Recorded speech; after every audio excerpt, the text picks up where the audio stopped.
ce rassemblement a pour but de manifester notre remerciement, notre reconnaissance à la France pour son intervention aux côtés du Mali. Intervention s'est avérée très salutaire parce que si la France n'était pas intervenue, on ne parlerait plus aujourd'hui de l'État malien. Ensuite, pour soutenir ce rassemblement, vise aussi à soutenir les autorités maliennes et l'armée malienne dans leur combat de la défense de la patrie. Merci donc à la France pour son intervention. Je tiens à préciser que l'intervention de la France, elle est légale et légitime. Elle est légale parce que le Mali est un pays souverain, membre des Nations Unies, qui est menacé dans son intégrité territoriale.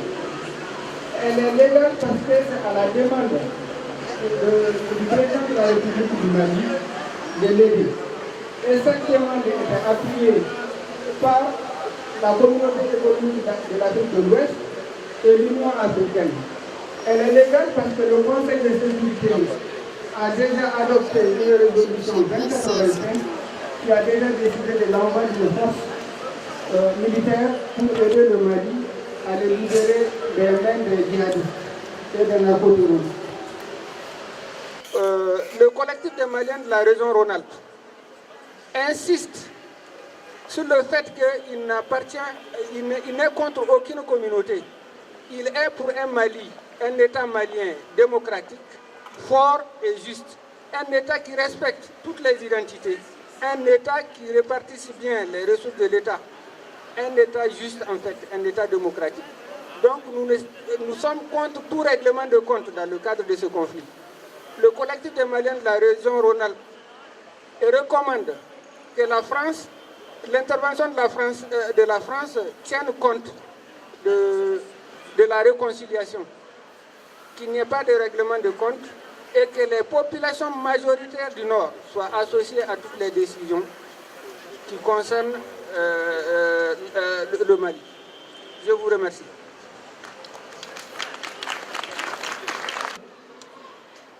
Cette intervention militaire, c'est un aspect de ce qui doit se passer, de ce qui se passe en ce moment au Mali, et que cette intervention militaire ne suffit pas, qu'il faut également penser à toutes les conséquences et aux autres aspects de la crise.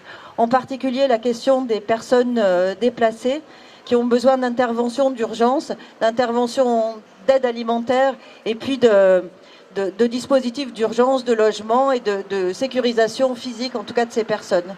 Et puis au-delà de l'intervention d'urgence, de l'intervention humanitaire, il y a aussi l'aspect de l'alimentation à plus long terme et comment la coopération appuie aussi les processus de développement sur le territoire.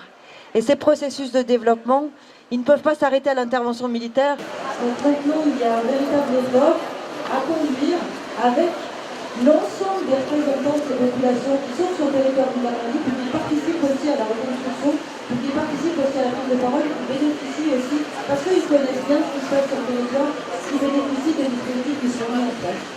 Merci vraiment d'avoir organisé cette manifestation. Je voudrais dire, bien sûr, que je parle au nom du Réunion et de l'ensemble de la municipalité, mais je voudrais dire tout d'abord mon soulagement. Nous sommes plusieurs ici à bien connaître le Mali. Moi, je connais bien le Mali parce que la ville de Lyon et Grand Lyon sont jumelées avec Bamako.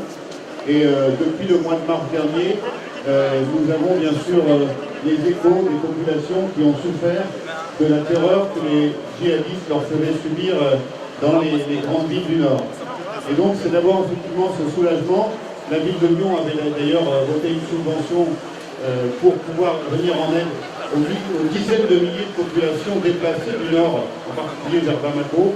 Donc on était vraiment dans une situation terrible. Bien sûr, cette intervention militaire a recueilli un très grand soutien, mais on a quand même entendu aussi beaucoup de bêtises. On a entendu que la France viendrait soutenir l'État malien contre une partie de la population malienne, même contre les Touaregs. C'est évidemment complètement faux. C'est une intervention effectivement qui visait à libérer des populations de forces djihadistes, terroristes qui menaient une vraie politique de terreur dans ces villes.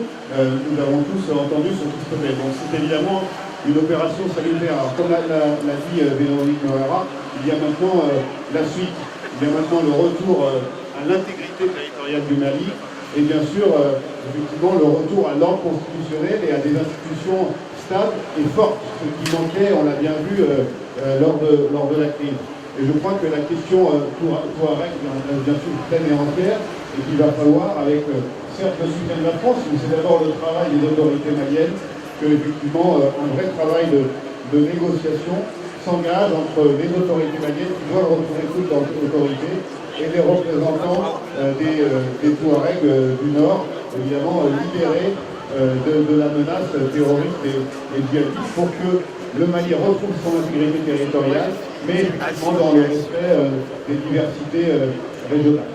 Villeurbanne est engagé dans des coopérations, mais pas avec le Mali.